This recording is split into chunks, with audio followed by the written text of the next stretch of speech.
Hello दोस्तों, स्वागत है आपके अपने यूट्यूब चैनल पीसीएस मेकर पे। मैं मनीष आर्या फ्रेंड्स, आज आप लोगों के लिए फिर एडिटोरिया का बहुत ही अच्छा प्रैक्टिस टेस्ट लेके आया हूँ, जो आज हमारा प्रैक्टिस टेस्ट नंबर 4 है फ्रेंड्स। ठीक है, तो बने रहिए अपने यूट्यूब चैनल पीसीएस मेकर पे। और यहाँ पे टॉप 100 एमसीक्यू है और विद द फुल एक्सक्लामेशन के साथ। ठीक है, तो पूरा एक्सप्लेन किया गया। तो फ्रेंड्स बने रहिए और देखिए आज का हमारा टेस्ट नंबर 4 है। ठीक है, तो देखते हैं हमारा फर्स्ट क्वेश्चन है, इसका कमेंट बॉक्स में आंसर आप जरूर बताइएगा। ठीक है, तो हमारा फर्स्ट क्वेश्चन देखिएगा कि ग्लोबल जेंडर गैप इंडेक्स में भारत का स्थान 2020 में क्या था।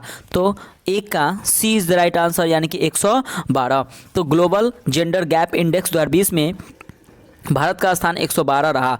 इस इंडेक्स में प्रथम स्थान पर आइसलैंड था। यह रिपोर्ट जो है वह विश्व आर्थिक मंच यानी कि WEF वर्ल्ड इकोनॉमिक फोरम द्वारा जारी किया जाता है। नेक्स्ट क्वेश्चन है आपका सेकेंड नंबर क्वेश्चन देखिएगा कि अंतर्राष्ट्रीय युवा दिवस कब मनाया जाता है। तो 2 का D is the right answer, यानी कि उपयुक्त में से कोई नहीं। तो अंतर्राष्ट्रीय युवा दिवस फ्रेंड्स याद रखिएगा हमेशा कब मनाते हैं, तो 12 अगस्त को। ठीक है, कब मनाते हैं, तो 12 अगस्त को अंतर्राष्ट्रीय युवा दिवस मनाया जाता है। और तथा राष्ट्रीय युवा दिवस अगर कभी एग्जाम में पूछ दे तो याद रखिएगा 12 जनवरी को राष्ट्रीय युवा दिवस हम लोग मनाते हैं। ठीक है, बहुत इंपॉर्टेंट क्वेश्चन है। अगला क्वेश्चन है आपका 3 नंबर कि हाल ही में राष्ट्रपति के निजी सचिव किसे नियुक्त किया गया है। तो 3 का B is the right answer, इनके प्री परवीन सिद्धार्थ को। तो प्री परवीन सिद्धार्थ को राष्ट्रपति रामनाथ कोविंद जी का निजी सचिव नियुक्त किया गया है। और याद रखिएगा कि हार्दिक सतीश चंद्र, ठीक है ना, ये देखिए हार्दिक सतीश चंद्र शाह को प्रधानमंत्री का निजी सचिव नियुक्त किया गया है। अगला क्वेश्चन है आपका 4 नंबर कि भारत के high performance computing artificial intelligent HPC परम सिद्धि को विश्व के शक्तिशाली सुपर कंप्यूटरों में से कौन सा स्थान प्राप्त हुआ है। तो 4 का सी इज द राइट आंसर, यानी कि 63। तो परम सिद्धि को विश्व में के शक्तिशाली सुपर कंप्यूटरों में 63वां स्थान प्राप्त हुआ है। अगला क्वेश्चन है आपका 5 नंबर कि पूर्णतः डिजिटल हाईटेक क्लासरूम वाला देश का पहला राज्य कौन बना। तो 5 का सी इज द राइट आंसर, यानी कि केरल। तो केरल पूर्णतः क्या है कि डिजिटल हाईटेक क्लासरूम अपनाने वाला देश का प्रथम राज्य है। ठीक है, और भारत में सर्वाधिक साक्षरता दर वाला भी अगर राज्य बात करें तो कौन सा है, केरल है, जिसका साक्षरता दर 93.91% राज्य है। ठीक है, और अगर बात करें सबसे न्यूनतम की तो बिहार जो है सबसे न्यूनतम राज्य है। यहाँ पे साक्षरता दर कितनी है, तो 61.8%। अगला क्वेश्चन देखिए आपका 6 नंबर क्वेश्चन है कि उसने गांधी को क्यों मारा, पुस्तक के लेखक कौन है। तो 6 का A is the right answer, यानी कि अशोक कुमार पांडे ने। तो उसने गांधी को क्यों मारा, पुस्तक के लेखक अशोक कुमार पांडे हैं। गांधी जी का अगर बात करें हत्या, तो इनकी जो हत्या हुई थी वो 30 जनवरी 1948 को नाथूराम गोडसे द्वारा किया गया था, याद रखिएगा। ठीक है, अगला क्वेश्चन है आपका 7 नंबर कि विश्व खाद्य सुरक्षा दिवस 2020 का विषय क्या था। तो 7 का A is the right answer, कि फूड सेफ्टी एवरीवन्स बिजनेस। तो विश्व खाद्य सुरक्षा दिवस तो सबसे पहले कब मनाते हैं, तो याद रखिएगा 7 जून को मनाते हैं। ठीक है, 7 जून को मनाते हैं। और वर्ष 2020 में इसका जो थीम है वो फूड सेफ्टी एवरीवन्स बिजनेस है। अगला क्वेश्चन है फ्रेंड्स आपका 8 नंबर क्वेश्चन देखिएगा। 8 नंबर क्वेश्चन है कि वर्ष 1974 में रामसर सूची में शामिल होने वाला प्रथम स्थल कौन सा था। तो 8 का B is the right answer, यानी कि कोबोर्ग प्रायद्वीप। तो रामसर सूची में शामिल होने वाला प्रथम स्थल कोबोर्ग प्रायद्वीप था। ठीक है, अगर हम बात करें फ्रेंड्स कि वर्तमान में रामसर साइट कितने हैं, तो याद रखिएगा भारत के कुल 42 स्थल सूचीबद्ध है। याद रखिएगा कितने हैं, तो 42 है। अगला क्वेश्चन है आपका 9 नंबर कि वर्ष 2020 में कला के क्षेत्र में बिहार की मंजूषा कला शैली को GI टैग मिला। इसका संबंध मुख्यतः बिहार के किस जिले से है। तो 9 का D is the right answer, यानी कि भागलपुर से। तो मंजूषा चित्रकला लोक गाथा से उपजी एक कला शैली है, और जो ये है ये भागलपुर के जिले से संबंधित है, जिसे वहाँ पे GI टैग प्रदान किया गया। 10 नंबर क्वेश्चन है कि राष्ट्रीय राजमार्गों के निर्माण कार्य में तेजी लाने के लिए किस पोर्टल को लॉन्च किया गया है। तो 10 का B is the right answer, यानी कि GATI। तो केंद्रीय सड़क परिवहन मंत्री जो है, सबसे पहले याद रखिएगा, नितिन गडकरी द्वारा GATI वेब पोर्टल को लॉन्च किया गया है। इससे राष्ट्रीय राजमार्गों के निर्माण कार्य में तेजी तथा कार्यों में पारदर्शिता लाने के लिए इस वेब पोर्टल को लॉन्च किया गया है।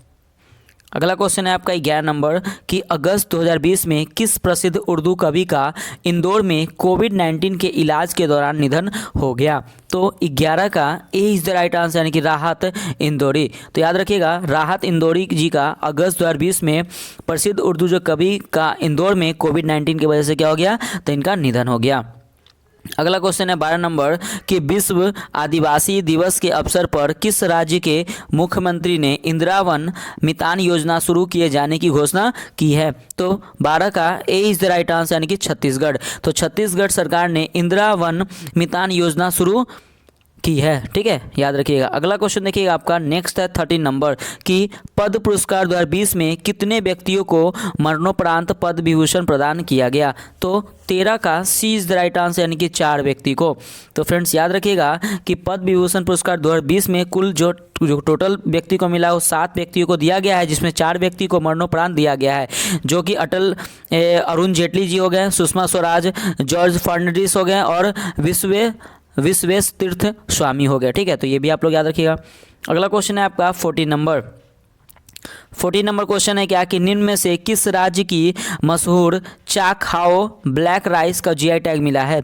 तो 14 का B is the right answer, यानी कि मणिपुर को। तो चाखाओ ब्लैक राइस की खेती मणिपुर राज्य में होती है और इसकी विशेष सुगंध, इसकी विशेषता है यह आमतौर पर सामुदायिक दावतों के दौरान खाया जाता है, ठीक है ना, और इसलिए यहाँ पे क्या हुआ है कि इसको GI टैग प्रदान किया गया है। अगला क्वेश्चन है 15 नंबर कि कोविड-19 के खिलाफ लड़ने के लिए संयुक्त राष्ट्र ने KHUDL खुदल पहल को विश्व के शीर्ष 10 पहलों में शामिल किया है। यह निम्न में से किस राज्य का प्रमुख पहल है? तो 15 का सी इज द राइट आंसर, यानी कि मणिपुर। तो कोविड-19 के खिलाफ लड़ने के लिए संयुक्त राष्ट्र ने, जिसको यूनाइटेड नेशन ने मणिपुर के KHUDL खुदल पहल को विश्व के शीर्ष 10 पहलों में शामिल किया है। अगला क्वेश्चन है आपका 16 नंबर कि वर्ष 2020 के चिकित्सा क्षेत्र में योगदान हेतु नोबेल पुरस्कार के लिए चयनित किया गया है। तो 16 का D is the right answer, यानी कि हार्वी जे अल्टर, माइकल ह्यूटन और चार्ल्स M राइस को, इनमें से सभी को मनोनीत किया गया है, ठीक है फ्रेंड्स। तो ये भी आप लोग याद रखिएगा। और नेक्स्ट क्वेश्चन देखिएगा फ्रेंड्स। तो देखिए फ्रेंड्स 17 नंबर क्वेश्चन है आपका कि देश में वनों एवं वृक्षों से आच्छादित कुल क्षेत्रफल प्रतिशत में कितना है? तो 17 का सी इज द राइट आंसर, ये 24.56%। तो भारतीय वन सर्वेक्षण द्वारा तैयार वन क्षेत्र की स्थिति रिपोर्ट 2019 के अनुसार देश में वनों एवं वृक्षों से आच्छादित कुल क्षेत्रफल प्रतिशत कितना है? तो याद रखिएगा 24.56% है, ठीक है। और यह जो रिपोर्ट है वो 2 वर्षों के अंतराल दिए प्रदान किया जाता है। अगला क्वेश्चन है आपका 18 नंबर कि खेलो इंडिया यूथ गेम्स 2020 का आयोजन कहाँ किया गया? तो 18 का सी इज द राइट आंसर, यानी कि असम में। तो खेलो इंडिया यूथ गेम्स 2020 का आयोजन गुवाहाटी के असम में किया गया, ठीक है, जिसमें से प्रथम स्थान याद रखिए महाराष्ट्र को है, द्वितीय स्थान हरियाणा को है और तृतीय स्थान दिल्ली को है। अगला क्वेश्चन है आपका 19 नंबर कि केंद्र सरकार ने कब तक HIV एड्स को खत्म करने का लक्ष्य रखा है? तो 19 का D is the right answer, यानी कि 2030 तक। तो 1 दिसंबर को एड्स दिवस के अवसर पर, याद रखिए एड्स दिवस कब मनाते हो? तो 1 दिसंबर को मनाते हैं के अवसर पर केंद्र सरकार ने 2030 तक देश के HIV एड्स को खत्म करने का लक्ष्य रखा है। साथ ही मध्य प्रदेश ने भी अपने राज्य के लिए इसी लक्ष्य को निर्धारित किया है, ठीक है। और याद रखिएगा कि विश्व एड्स दिवस की जो थीम है वो एंडिंग द HIV एड्स, याद रखिएगा इसका फुल फॉर्म है, ठीक है। अगला क्वेश्चन है आपका 20 नंबर क्वेश्चन है कि भारत का पहला टायर पार्क कहाँ स्थापित किया जाएगा? तो 20 का सी इज द राइट आंसर, यानी कि पश्चिम बंगाल में। तो कोलकाता पश्चिम बंगाल में भारत का पहला टायर पार्क स्थापित किया जाएगा। इस पार्क में खराब हो चुके टायर से बने कलाकृतियों को प्रदर्शित किया जाएगा। अगला क्वेश्चन है आपका 21 नंबर कि दुनिया का सबसे बड़ा सोलर ट्री किस देश ने विकसित किया है? तो 21 का B is the right answer, यानी कि भारत ने।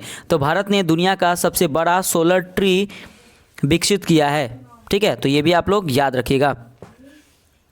अगला क्वेश्चन देखिएगा, नेक्स्ट क्वेश्चन है आपका 22 नंबर कि राष्ट्रीय पहचान डाटाबेस में फेशियल वेरिफिकेशन को शामिल करने वाला पहला देश कौन बन गया है? तो 22 का D is the right answer यानी कि सिंगापुर। तो हाल ही में सिंगापुर अपने राष्ट्रीय पहचान डाटाबेस में फेशियल वेरिफिकेशन को शामिल करने वाला पहला देश बन गया है। इसके द्वारा सरकारी सेवाओं को एक्सेस किया जाता है।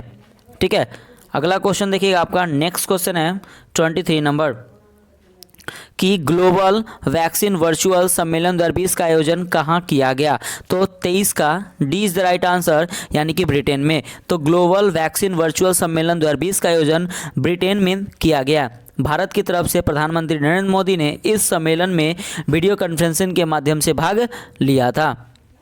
अगला क्वेश्चन है आपका 24 नंबर कि बिहार के मुख्यमंत्री श्री नीतीश कुमार ने कितनी बार मुख्यमंत्री के पद पर शपथ ग्रहण किया है? तो 24 का सी इज़ द राइट आंसर यानी कि 7 बार। तो बिहार के मुख्यमंत्री नीतीश कुमार अब तक कुल 7 बार मुख्यमंत्री पद पर शपथ ग्रहण कर चुके हैं। अगला क्वेश्चन है 25 नंबर कि प्रधानमंत्री नरेंद्र मोदी ने JNU में 3 सालों से ढकी हुई निम्न में से किनकी प्रतिमा का अनावरण किया है? तो 25 का A is the right answer कि स्वामी विवेकानंद की।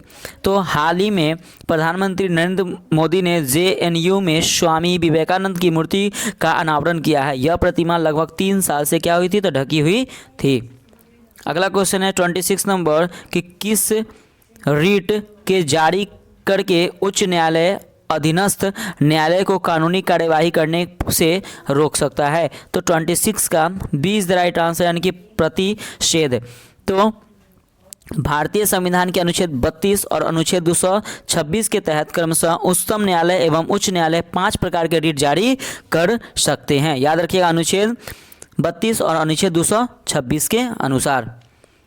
अगला क्वेश्चन है 27 नंबर कि निम्नलिखित कार्यों में से कौन सा एक कार्य निर्वाचन आयोग द्वारा संपन्न नहीं किया जाता है? तो 27 का D is the right answer यानी कि पंचायत चुनाव का निरीक्षण करना। तो पंचायत चुनाव से संबंधित कार्य राज्य निर्वाचन आयोग का है। ठीक है, याद रखिएगा किसका है? तो राज्य निर्वाचन आयोग का है। और अनुच्छेद 243 के में पंचायतों का चुनाव उल्लेख है। याद रखिए कब, कौन से अनुच्छेद? तो 243 का के। याद रखिए 243 के में पंचायतों का चुनाव का उल्लेख है। अगला क्वेश्चन है आपका 28 नंबर कि ग्राम पंचायत की बैठक में कोरम हेतु कम से कम कुल सदस्यों की संख्या के कितने प्रतिशत सदस्यों की उपस्थित अनिवार्य है? तो 28 का B is the right answer यानी कि कुल सदस्यों के 50%। तो फ्रेंड्स देखिएगा कि बिहार पंचायती राज अधिनियम 2006 के अनुसार ग्राम पंचायती की बैठक में कोरम हेतु कम से कम कुल सदस्यों के 1/2 या 50% सदस्यों की उपस्थिति अनिवार्य है। ठीक है, अगला क्वेश्चन है आपका 29 नंबर कि लोकसभा में शून्यकाल की अधिकतम अवधि है? तो 29 का D is the right answer यानी कि अनिश्चितकाल। तो भारतीय संसद के दोनों सदनों में प्रश्नकाल के बाद का समय शून्यकाल होता है। इसका समय 12 बजे से लेकर 1 बजे तक होता है, जिसकी अधिकतम अवधि का निर्धारण नहीं किया गया है। शून्यकाल का शुरुआत याद रखिएगा कब से हुआ है? तो 1960 यानी कि 1960 से शून्यकाल की शुरुआत हुई थी। और शून्यकाल के समय लोक महत्व के विषय पर उठने वाले प्रश्नों पर सदस्य तुरंत कार्यवाही चाहता है। ठीक है, अगला क्वेश्चन देखिएगा 30 नंबर क्वेश्चन है आपका। 30 नंबर क्वेश्चन देखिएगा कि निम्नलिखित शब्दों पर विचार करें एवं उन्हें क्रमबद्ध रूप से रखें। तो देखिए फ्रेंड्स 30 का जो राइट आंसर क्या हो जाएगा? तो पहले देखिए क्या होगा कि पहले प्रस्ताव हो गया, ठीक है, उसके बाद विधेयक हो गया, उसके बाद क्या हो गया? अधिनियम, और उसके बाद क्या होता है? विधि होता है। तो right answer option number C आपका सही हो जाएगा, यानी कि प्रस्ताव, विधेयक, अधिनियम और विधि। ठीक है फ्रेंड्स, 31 नंबर क्वेश्चन देखिएगा फ्रेंड्स। क्वेश्चन है क्या कि निम्नलिखित में से कौन सा मौलिक अधिकार विदेशी नागरिकों को प्राप्त नहीं है? तो 31 का B is the right answer यानी कि अभिव्यक्ति की स्वतंत्रता। तो अभिव्यक्ति की स्वतंत्रता, ये तो सबसे पहले अनुच्छेद याद रखिएगा, अनुच्छेद 19 याद रखिएगा। अनुच्छेद क्या? तो अनुच्छेद 19 भारतीय नागरिकों को प्राप्त है, विदेशी नागरिकों को नहीं। ठीक है ना, ये आप लोग याद रखिएगा। अगला क्वेश्चन देखिएगा 39 नंबर क्वेश्चन है आपका कि कानूनी विषयों पर राज्य सरकार को कौन परामर्श देता है? तो 32 का B is the right answer, यानी कि महाधिवक्ता।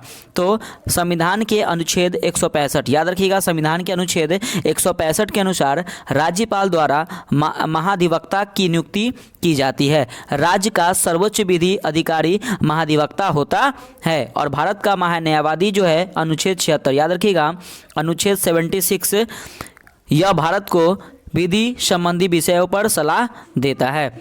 अगला क्वेश्चन देखिएगा आपका 33 नंबर क्वेश्चन है। 33 नंबर क्वेश्चन है कि भारत के राष्ट्रीय मानवाधिकार आयोग के विषय में निम्न कथनों में कौन सही है? तो 34 का राइट आंसर हो जाएगा, 33 का जो फ्रेंड्स आपका राइट आंसर हो जाएगा ऑप्शन नंबर डी, यानी कि उपयुक्त में से सभी। तो इनका गठन मतलब भारत के राष्ट्रीय मानवाधिकार आयोग का जो गठन हुआ सबसे पहले, इसका गठन 1993 में हुआ। इसके अध्यक्ष एवं सदस्यों की नियुक्ति राष्ट्रपति के द्वारा की जाती है। NHRC का अध्यक्ष भारत का अवकाश प्राप्त मुख्य न्यायाधीश होता है। तो इसमें से सभी आपका राइट आंसर है। ठीक है, अगला क्वेश्चन देखिएगा फ्रेंड्स, आपका 34 नंबर क्वेश्चन है कि भारत में लोक निधि का अभिभावक कौन होता है? तो 34 का D is the right answer, यानी कि नियंत्रक एवं लेखा परीक्षक। तो देखिएगा फ्रेंड्स कि भारतीय संविधान के तहत नियंत्रक एवं महालेखा परीक्षक संघ एवं राज्यों की लोक निधियों से सभी व्ययों की लेख परीक्षा करता है। ठीक है, तो ये भी आप लोग याद रखिएगा। नेक्स्ट क्वेश्चन है आपका 35 नंबर क्वेश्चन है क्या कि किसे भंग नहीं किया जा सकता है किंतु समाप्त किया जा सकता है? तो 35 का सी इज द राइट आंसर, यानी कि विधान परिषद को।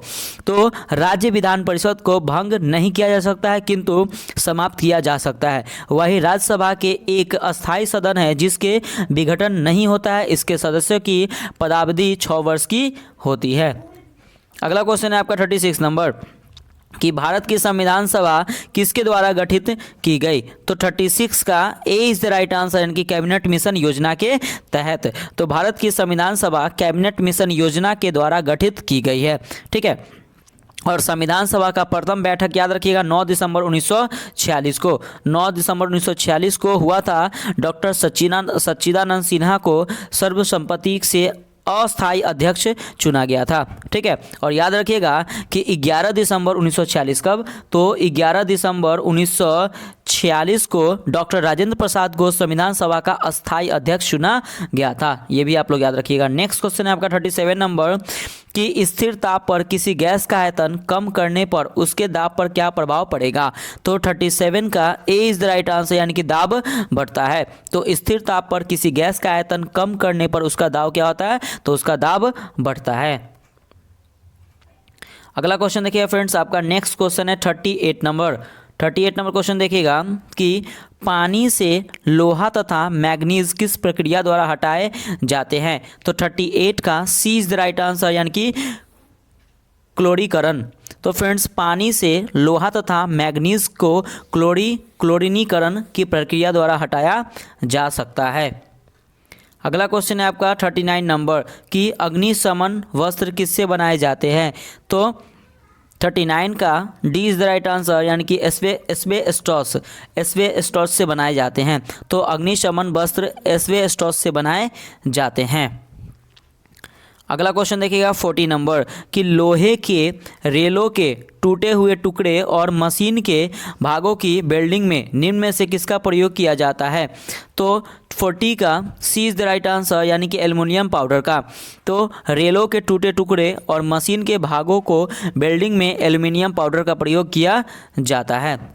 अगला क्वेश्चन है 41 नंबर कि निम्नलिखित में से कौन सा रोग पुरुषों की तुलना में महिलाओं में बहुत कम होता है? तो 41 का B is the right answer, यानी कि वर्णांधता। तो यह दोष मनुष्य की में आँख में शंक्वाकार शेलों की कमी के कारण होता है। यह जो दोष है वो आनुवांशिक होता है तथा इसका उपचार नहीं है। इस दोष वाले व्यक्तियों को रंग का भेद कर पाना असंभव नहीं है। ठीक है, तो याद रखिएगा कि पुरुषों की तुलना में महिलाओं में बहुत कम होता है। तो कौन? तो वर्णांधता रोग, जिसको अंधापन बोलते हैं। अगला क्वेश्चन है आपको 42 नंबर कि ड्यूटेरियम की द्रव्यमान संख्या कितनी होती है। तो 42 का 20 द राइट आंसर यानी कि 2। तो ड्यूटेरियम हाइड्रोजन का एक समस्थानिक है जिसकी द्रव्यमान संख्या कितनी होती है, तो उसकी द्रव्यमान संख्या 2 होती है। अगला क्वेश्चन है आपका 43 नंबर कि उच्च ऑक्टेन ईंधनों के उत्पादन में उत्प्रेरक के रूप में निम्नलिखित में से किसका प्रयोग किया जाता है। तो 43 का A is the right answer यानी कि H2SO4 का। तो फ्रेंड्स देखिएगा कि उच्च ऑक्टेन ईंधनों के उत्पादन में उत्प्रेरक के रूप में H2SO4 का प्रयोग किया जाता है। इसका प्रयोग हवाई जहाज के ईंधन के रूप में भी अधिक किया जाता है। अगला क्वेश्चन है आपका 44 नंबर कि विद्युत और चुंबकत्व के बीच लिंक की खोज किसने की थी। तो 44 का 20 द राइट आंसर यानी कि माइकल फैराडे ने।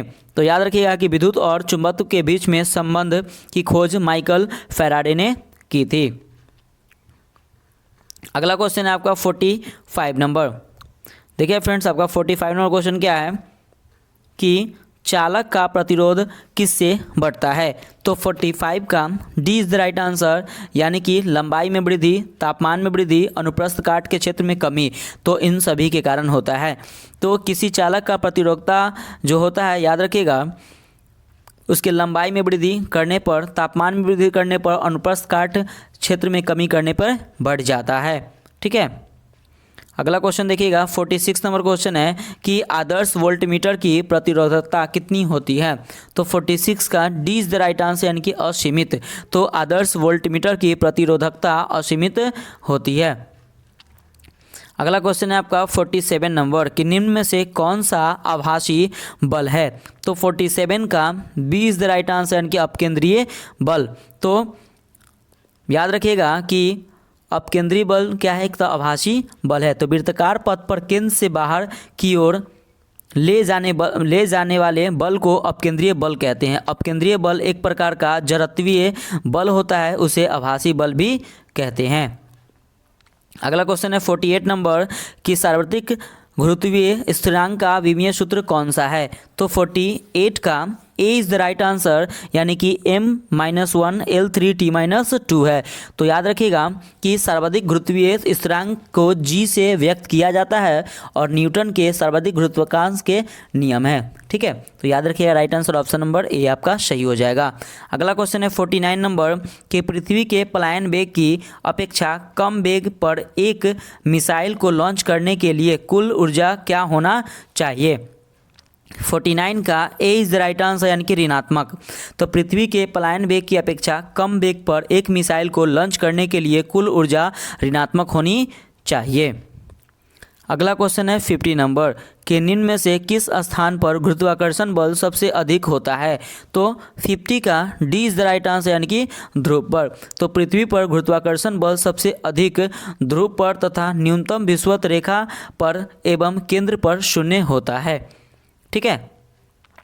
अगला क्वेश्चन है 51 नंबर कि सूर्य की किरणों किस प्रक्रिया द्वारा पृथ्वी पर पहुंचता है। तो 51 का B is the right answer यानी कि विकिरण।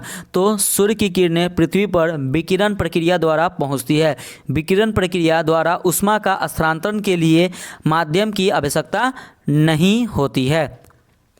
अगला क्वेश्चन देखिएगा 52 नंबर क्वेश्चन है स्वपरागन का परिमाण क्या होगा। तो 52 का B is the right answer यानी कि अंतःप्रजनन। तो याद रखिएगा फ्रेंड्स कि यदि किसी पुष्प में परागन उसी के पराग द्वारा होता है तो उसे स्वपरागन कहते हैं। स्वपरागन का परिणाम अंतःप्रजनन होगा। अगला क्वेश्चन है आपका 53 नंबर कि वे पादप जो केवल प्रकाश में भली भांति बढ़ते हैं क्या कहलाते हैं। तो 53 का सी इज़ द राइट आंसर यानी कि आत्पोदित। याद रखिएगा फ्रेंड्स कि वे पादप जो केवल सूर्य प्रकाश में भली भांति विकसित होते हैं उसे आत्पोदित यानी कि हेलियोफाइट कहते हैं। अगला क्वेश्चन है 54 नंबर कि प्रकाश संश्लेषण का प्रथम अस्थायी उत्पाद है।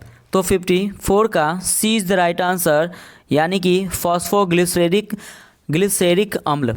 तो फ्रेंड्स देखिएगा कि सजीव कोशिकाओं के द्वारा प्रकाशीय ऊर्जा को रासायनिक ऊर्जा में परिवर्तन करने की प्रक्रिया को प्रकाश संश्लेषण कहते हैं। और इस प्रक्रिया का प्रथम अस्थायी उत्पादन क्या कहलाता है?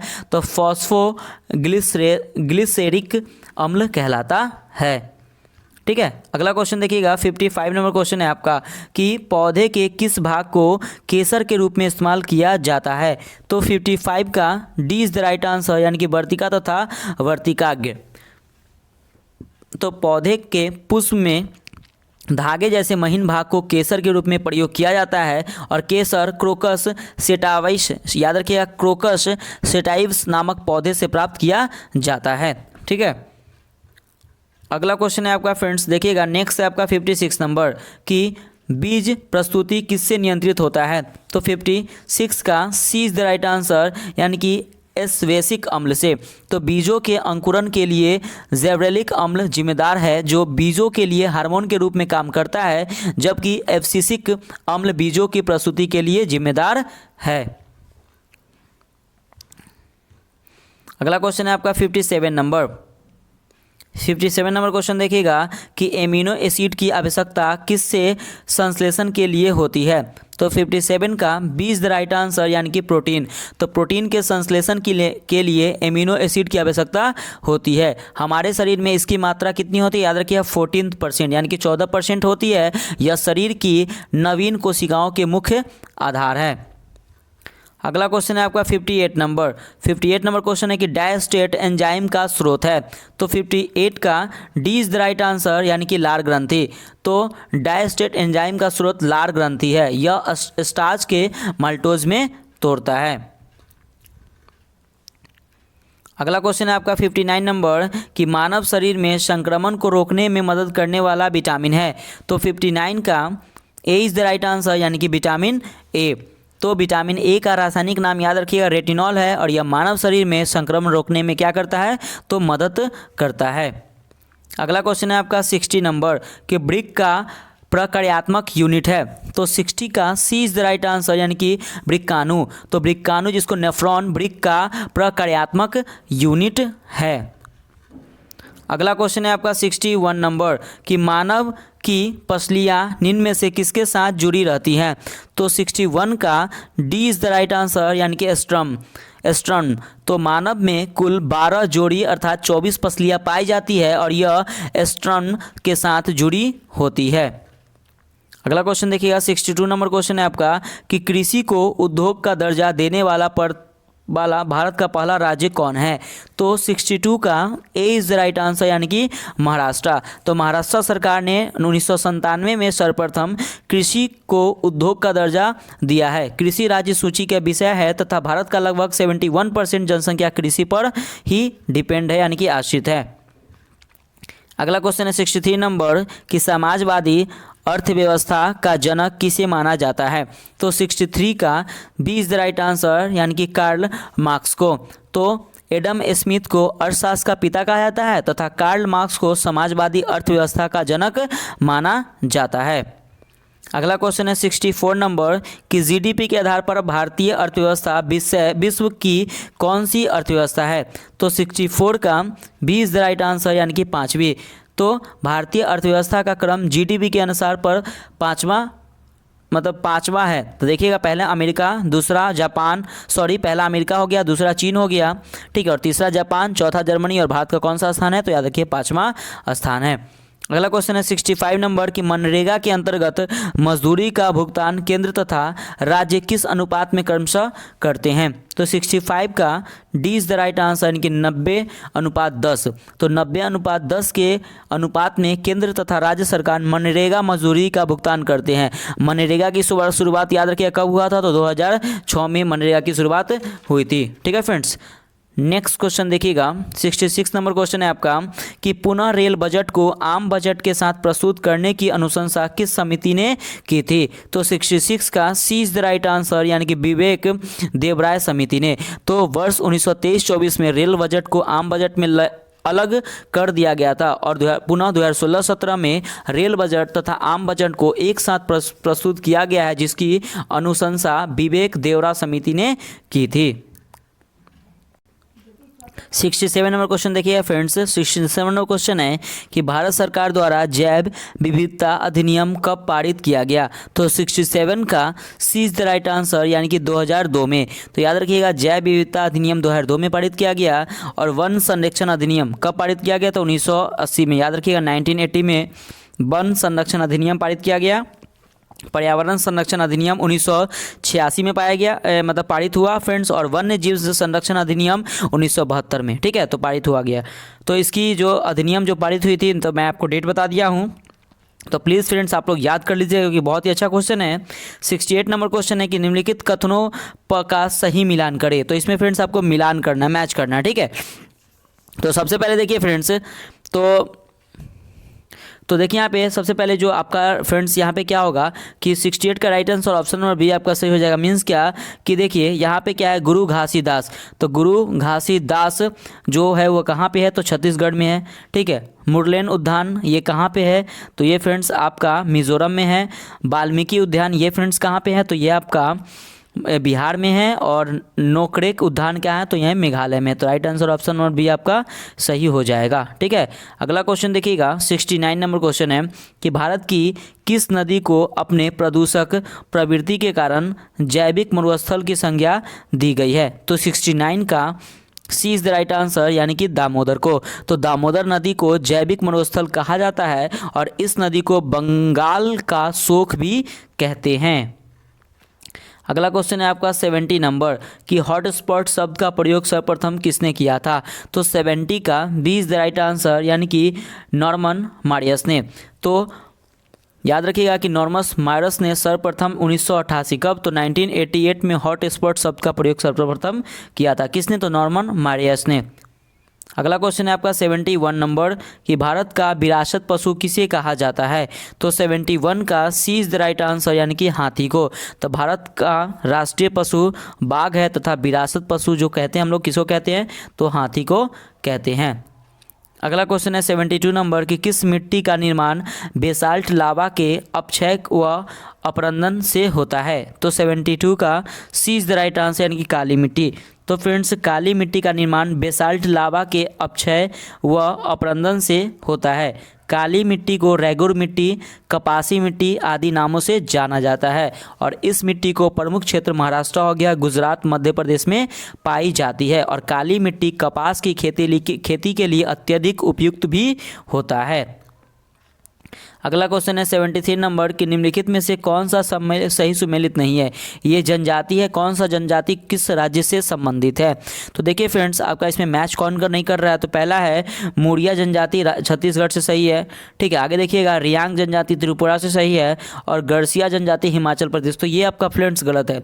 गरसिया जनजाति जो है वह राजस्थान से संबंधित है, और जौनसारी जनजाति उत्तराखंड से संबंधित है, ठीक है। अगला क्वेश्चन देखिएगा 74 नंबर कि किस मंडल को संवहन मंडल और अधोमंडल कहा जाता है।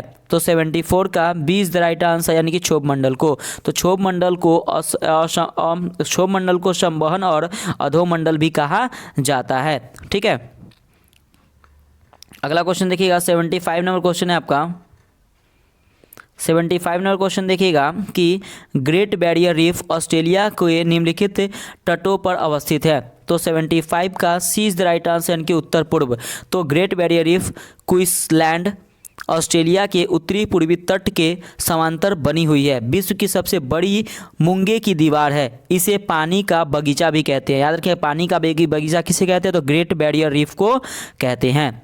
अगला क्वेश्चन है आपका 76 नंबर कि निम्नलिखित कौन सा एक सही सुमेलित नहीं है। तो देखिए फ्रेंड्स आपका देश है और उससे रिलेटेड राजधानियां हैं। तो पहला देखिए आपका नाइजीरिया। तो नाइजीरिया जो है वह अबूजा, ये सही है। बोत्सवाना जो है वो फ्रेंड्स क्या हो जाएगा, तो बोत्सवाना। गौब्रॉन ये सही है। अब देखिए यहाँ पे युगांडा। तो युगांडा फ्रेंड्स किगाली नहीं होगा, युगांडा की राजधानी जो है कंपाला है। और सोमालिया, तो सोमालिया देखिएगा ये क्या हो जाएगा, युगांडा की राजधानी कंपाला है। और रवांडा की राजधानी याद रखिएगा, एक रवांडा भी देश है। तो रवांडा की राजधानी क्या है, तो किगाली है। और सोमालिया की राजधानी क्या है, तो मोगादिशु है। तो right answer 76 right answer option number ये आपका सी सही हो जाएगा। मीन्स का आप ये आपका गलत है, तो इसको मैच कर दीजिएगा, ठीक है। अगला क्वेश्चन है 77 नंबर कि भारत की सबसे लंबी अंतर्राष्ट्रीय स्थलीय सीमा किस देश के साथ लगती है। तो 77 का D is the right answer, यानी कि बांग्लादेश के साथ। तो भारत की सबसे लंबी अंतर्राष्ट्रीय स्थलीय सीमा बांग्लादेश के साथ लगती है, जिसकी लंबाई याद रखिएगा 4096.7 किलोमीटर इसकी लंबाई है। जबकि छोटी अंतर्राष्ट्रीय स्थलीय सीमा अफगानिस्तान के साथ लगती है, जिसकी लंबाई कितनी है, तो 106 किलोमीटर इसकी लंबाई है। ये भी याद रखिएगा। अगला क्वेश्चन है 78 नंबर कि पुदुचेरी का क्षेत्र निम्नलिखित राज्यों में पाया जाता है। तो 78 का सी इज द राइट आंसर, यानी कि तमिलनाडु, केरल, आंध्र प्रदेश में। तो याद रखिएगा केंद्र शासित प्रदेशों में पुदुचेरी एक ऐसा केंद्र शासित प्रदेश है जो 3 राज्यों में फैला हुआ है, जिसके अंतर्गत याद रखिएगा यनम आंध्र प्रदेश, कराईकल तमिलनाडु, माहे केरल को सम्मिलित किया गया है। ठीक है फ्रेंड्स, अगला क्वेश्चन देखिएगा 79 नंबर क्वेश्चन है आपका कि भारत का सबसे दक्षिणतम बिंदु इंदिरा पॉइंट कहाँ स्थित है। तो 79 का ए इज द राइट आंसर, यानी कि ग्रेट निकोबार में। तो भारत की मुख्य भूमि से दूर अंडमान तथा निकोबार द्वीप समूह में स्थित दक्षिणतम बिंदु इंदिरा पॉइंट अथवा पिग्मेलियन पॉइंट ग्रेट निकोबार में अवस्थित है। अगला क्वेश्चन है आपका 80 नंबर कि ग्लेशियर के पिघलने, वाष्पीकरण और हिमस्खलन के कारण बर्फ कम होने की को क्या कहा जाता है। तो 80 का A is the right answer, यानी कि अपक्षरण। तो ग्लेशियर के में वाष्पीकरण, पिघलने अथवा अन्य कारणों से बर्फ कम होने को अपक्षरण कहा जाता है। अगला क्वेश्चन है 81 नंबर कि निम्नलिखित में से न्यूनतम जनसंख्या घनत्व किस राज्य का है। तो 81 का A is the right answer, यानी कि अरुणाचल प्रदेश का। तो फ्रेंड्स याद रखिएगा कि जो अरुणाचल प्रदेश राज्य है उसमें न्यूनतम जनसंख्या घनत्व वाला राज्य है। ठीक है, तो उसके बाद मिजोरम हो गया, उसके बाद सिक्किम, उसके बाद मणिपुर है। अगला क्वेश्चन है आपका 82 नंबर कि कोल डैम परियोजना किस राज्य में स्थित है। तो 82 का D is the right answer, यानी कि हिमाचल प्रदेश में। तो कोल डैम और नाथपा झाकड़ी परियोजना हिमाचल प्रदेश राज्य में स्थित है। यह परियोजनाएं सतलज नदी पर स्थित है। अगला क्वेश्चन है आपका 83 नंबर। 83 नंबर क्वेश्चन है कि किस प्रसिद्ध शासक को शिलालेखों का जनक कहा जाता है। तो 83 का B is the right answer, यानी कि अशोक को। तो मौर्य वंश के प्रसिद्ध शासक अशोक को शिलालेखों का जनक कहा जाता है। सर्वप्रथम 1837 में, याद रखिएगा 1837 में जेम्स प्रिंसेप ने अशोक के शिलालेखों को पढ़ा था और अशोक के शिलालेख ब्राह्मी, खरोष्टी तथा अरमेइक लिपि में खुदे हुए हैं। अगला क्वेश्चन देखिए फ्रेंड्स, नेक्स्ट है आपका 84 नंबर क्वेश्चन। 84 नंबर क्वेश्चन है क्या मिलिंद पान्हो क्या है। तो 84 का सी इज़ द राइट आंसर, यानी कि बौद्ध मठ है। तो मिलिंद पान्हो एक बौद्ध मठ या ग्रंथ है जो इंडो ग्रीक शासक मिनेंडर एवं बौद्ध भिक्षु नागसेन के संवाद के रूप में रचित है। अगला क्वेश्चन है 85 नंबर कि निम्न में से बलबन से लेकर गयासुद्दीन तुगलक तक सभी सुल्तानों के संरक्षण का किसने उपयोग किया। तो 85 का A is the right answer, यानी कि अमीर खुसरो ने। तो अमीर खुसरो ने दिल्ली सल्तनत के शासक बलबन से लेकर गसायुद्दीन तुगलक तक सभी सुल्तानी का संरक्षण प्राप्त किया है। ठीक है, तो ये भी आप लोग याद रखिएगा।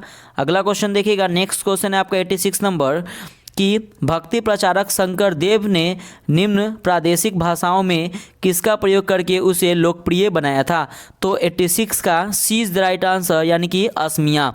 तो फ्रेंड्स देखिएगा क्वेश्चन आपका, यहाँ पे क्वेश्चन कह रहा है क्या कि शंकर देव असम के महान धर्म सुधारक थे। ठीक है, और इनका संदेश विष्णु था, उनके अवतार कृष्ण के प्रति पूर्व भक्ति पर केंद्रित था। इन्होंने असमिया भाषा का प्रयोग कर इसे लोकप्रिय बनाया था। अगला क्वेश्चन है आपका 87 नंबर कि शिवाजी को पकड़ने के लिए औरंगजेब द्वारा किसे भेजा गया था। तो 87 का A is the right answer, यानी कि शाइस्ता खान को। तो 1660 ईस्वी में औरंगजेब ने अपने मामा शाइस्ता खान को दक्षिण का सूबेदार नियुक्त किया तथा इसने शिवाजी को पकड़ने का आदेश भी दिया था। अगला क्वेश्चन है आपका 88 नंबर कि किस गवर्नर जनरल ने रोपड़ में रणजीत सिंह का बड़े सम्मान के साथ स्वागत किया था। तो 88 का B is the right answer, यानी कि बेटिंग। तो गवर्नर जनरल विलियम बेटिंग ने 1831 में रोपड़ पंजाब में रंजीत सिंह का बड़े सम्मान के साथ स्वागत किया था और राजा रंजीत सिंह की राजधानी लाहौर थी, जबकि धार्मिक राजधानी अमृतसर थी। रंजीत सिंह का कार्यकाल याद रखिएगा 1797 से 1839 तक रहा था। अगला क्वेश्चन है 89 नंबर कि किस आंदोलन को हिंदुओं तथा मुसलमानों दोनों का समर्थन मिला था। तो 89 का B is the right answer, यानी कि असहयोग आंदोलन। तो फ्रेंड्स देखिएगा कि खिलाफत आंदोलन तथा असहयोग आंदोलन को हिंदुओं तथा मुसलमानों दोनों का समर्थन मिला था। खिलाफत आंदोलन को महात्मा गांधी ने हिंदुओं और मुसलमानों की एकता के एक ऐसे अवसर के रूप में देखा जो 100 वर्षों में भी पुनः प्रस्तुत नहीं किया होगा। अगला क्वेश्चन है 90 नंबर कि निम्न में से कौन सही सुमेलित है। तो 90 का सी इज द राइट आंसर, यानी कि भारतीय राष्ट्रीय सेना सुभाष चंद्र बोस। तो फ्रेंड्स ये आपका मैथ सही है। तो भारतीय राष्ट्रीय सेना का नेतृत्व सुभाष चंद्र बोस ने किया था, जबकि स्वदेशी आंदोलन का नेतृत्व रविंद्रनाथ टैगोर ने किया था। ठीक है, और तथा द्वारा समर्थन जरूर किया गया था, परंतु वे सक्रिय भूमिका में नहीं थे। स्वराज पार्टी का गठन मोतीलाल नेहरू, याद रखिएगा स्वराज पार्टी का गठन मोतीलाल नेहरू ने किया था तथा चित्तरंजन दास ने किया था। ठीक है, जबकि असहयोग आंदोलन का नेतृत्व गांधी जी के द्वारा किया गया था। ठीक है, 91 नंबर क्वेश्चन देखिएगा कि 1937 में किन दो राज्यों में गैर कांग्रेसी मंत्रिमंडल थे। तो 91 का ए इज द राइट आंसर, यानी कि बंगाल तथा पंजाब। तो 1937 के चुनाव में कांग्रेस को बंगाल, पंजाब और सिंध के पूर्ण बहुमत नहीं मिला था। पंजाब में यूनियनिस्ट पार्टी तथा मुस्लिम लीग एवं बंगाल में कृषक प्रजा पार्टी एवं मुस्लिम लीग की सरकार गठित हुई थी। तो याद रखिएगा बंगाल तथा पंजाब। अगला क्वेश्चन है 92 नंबर आपका कि गुजरात में साबरमती आश्रम की स्थापना किस वर्ष की गई थी। तो 92 का B is the right answer, यानी कि 1917 में। तो गुजरात में सत्याग्रह आश्रम की स्थापना गांधी जी ने 1915 में की थी। 1917 में यह आश्रम साबरमती नदी के किनारे वर्तमान स्थान पर स्थानांतरित हुआ था, तब यह साबरमती आश्रम कहलाने लगा था। ठीक है फ्रेंड्स, अगला क्वेश्चन देखिएगा। नेक्स्ट क्वेश्चन है आपका 93 नंबर। तो फ्रेंड्स देखिएगा 93 नंबर क्वेश्चन देखने से पहले फ्रेंड्स मैं आप लोग को तो वीडियो के स्टार्टिंग में मैं बस बता देता हूं, लेकिन मैं प्लीज़ फ्रेंड्स अगर आपको ये वीडियो अच्छा लगे तो प्लीज़ आप इसे लाइक ज़रूर कीजिएगा और कमेंट करके बताइएगा फ्रेंड्स आपका स्कोर क्या हुआ। तो कमेंट करके बताइए कि आपको वीडियो आपके लिए यूज़फुल है या नहीं है। तो फ्रेंड्स मैं आप लोग को फुल डिस्क्रिप्शन के साथ बताता हूँ, ताकि बहुत सारे वीडियो में आपको ऐसा नहीं मिलेगा। तो मैं फ्रेंड्स आपको इसलिए बताता हूँ ताकि आपका एक भी क्वेश्चन आपके पीसीएस मेकर यूट्यूब चैनल से ना छूटे। तो प्लीज़ फ्रेंड्स आप इसे सब्सक्राइब जरूर कीजिएगा और इसे ज़्यादा से ज़्यादा शेयर कीजिएगा। ठीक है फ्रेंड्स, मैं आप लोगों के लिए मेहनत करता हूँ, तो प्लीज़ आप थोड़ा सा इसे सब्सक्राइब करके और आप इसे लाइक करके ज़्यादा से ज़्यादा कीजिएगा। ठीक है फ्रेंड्स, तो देखते हैं 93 नंबर क्वेश्चन है कि 1880 के दशक में प्रसिद्ध अखबार इंडियन मिरर का प्रकाशन कहाँ से होता था। तो 93 का सी इज द राइट आंसर, यानी कि कलकत्ता से। तो इंडियन मिरर अखबार का प्रकाशन कलकत्ता से होता था। यह एक दैनिक अखबार था। इंडियन मिरर की स्थापना का श्रेय देवेंद्र नाथ को जाता है। ठीक है, अगला क्वेश्चन है 94 नंबर कि निम्न में से किसने स्वदेशी आंदोलन का नेतृत्व दिल्ली में किया था। तो 94 का सी इज द राइट आंसर, यानी कि हैदर राजा। तो बंगाल में प्रारंभ हुई स्वदेशी आंदोलन का नेतृत्व दिल्ली में हैदर राजा ने किया। स्वदेशी आंदोलन की शुरुआत याद रखिए कब हुआ था। तो 1905 ईस्वी में इसकी शुरुआत हुई थी। अगला क्वेश्चन है आपका 95 नंबर कि निम्नलिखित घटनाओं का सही क्रम नीचे दिए गए कूट में बतलाइए। तो इसमें से कौन सा घटना सबसे पहले घटा गया। तो पहले याद रखिएगा चौरी चौरा कांड। तो ये कब घटा गया था। तो याद रखिएगा 5 फरवरी 1922 को। याद रखिए 5 फरवरी 1922 को चौरी चौरा कांड हुआ था। उसका हुआ था बारदौली प्रस्ताव। बारदौली प्रस्ताव जो हुआ था फ्रेंड्स वो कब हुआ था। तो याद रखिएगा 11 फरवरी 1922। ठीक है, 11 फरवरी 1922 को हुआ था। उसके बाद है आपका असहयोग आंदोलन स्थगित। तो असहयोग आंदोलन जो स्थगित हुआ था वो 12 फरवरी 1922 को हुआ था। ठीक है, और 11 फरवरी 1922 को बरदौली में कांग्रेस की बैठक हुई, जिससे असहयोग आंदोलन को समाप्त करने का फैसला लिया गया था। ठीक है, अगला क्वेश्चन है आपका 96 नंबर। 96 नंबर क्वेश्चन है कि INS विक्रमादित्य है। तो 96 का B is the right answer, यानी कि विमान वाहक पोत है। तो याद रखिएगा कि INS विक्रमादित्य रूस से प्राप्त होने वाला विमान वाहक पोत है और नवंबर 2013 में इसे भारतीय नौसेना में सेवा में के लिए शामिल किया गया था। अगला क्वेश्चन है आपका 97 नंबर कि निम्न में से कौन सा देश दक्षिण एशियाई क्षेत्रीय सहयोग संगठन सार्क से सम्मिलित नहीं है? तो 97 का ए इज राइट आंसर, यानी कि सिंगापुर। तो दक्षिण एशियाई क्षेत्रीय सहयोग संगठन, जिसको हम लोग south Asian association for regional cooperation में कुल 8 देश सम्मिलित है। इस संगठन की जो स्थापना हुआ था, याद रखिए सबसे पहले सार्क का स्थापना कब हुआ था? तो 8 दिसंबर 1985 को इसकी स्थापना हुआ था, 85 में हुई थी। और इसका मुख्यालय काठमांडू नेपाल में है। और सार्क के जो सदस्य याद रखिएगा, बांग्लादेश, भारत, पाकिस्तान, अफगानिस्तान, नेपाल, भूटान, श्रीलंका और मालदीव है। अगला क्वेश्चन है आपका 98 नंबर कि भारत में केंद्रीय प्रदूषण नियंत्रण बोर्ड की स्थापना कब हुई? तो 98 का सी इज द राइट आंसर, यानी कि 1974 में। तो देश में पर्यावरण संबंधी शोध, निगरानी, विनियम और प्रवर्तन के लिए केंद्र सरकार ने तकनीकी अंग रूप से सितंबर 1974 को जल प्रदूषण निवारण और नियंत्रण अधिनियम 1974 के अंतर्गत केंद्रीय प्रदूषण नियंत्रण बोर्ड की स्थापना किया था। ठीक है, तो कब किया गया? तो 1974 में किया गया। अगला क्वेश्चन है 99 नंबर कि केंद्र सरकार की सौभाग्य योजना का संबंध किससे है? तो 99 का D is the right answer, यानी कि सभी घरों में विद्युत आपूर्ति। तो देश में के हर घर तक बिजली पहुंचाने के लिए सहज बिजली हर घर योजना या सौभाग्य योजना की शुरुआत हुई है। इसकी शुरुआत याद रखिए 25 सितंबर 2017 को पंडित दीनदयाल उपाध्याय की जयंती पर की गई थी। कब? तो याद रखिएगा 25 सितंबर 2017 को।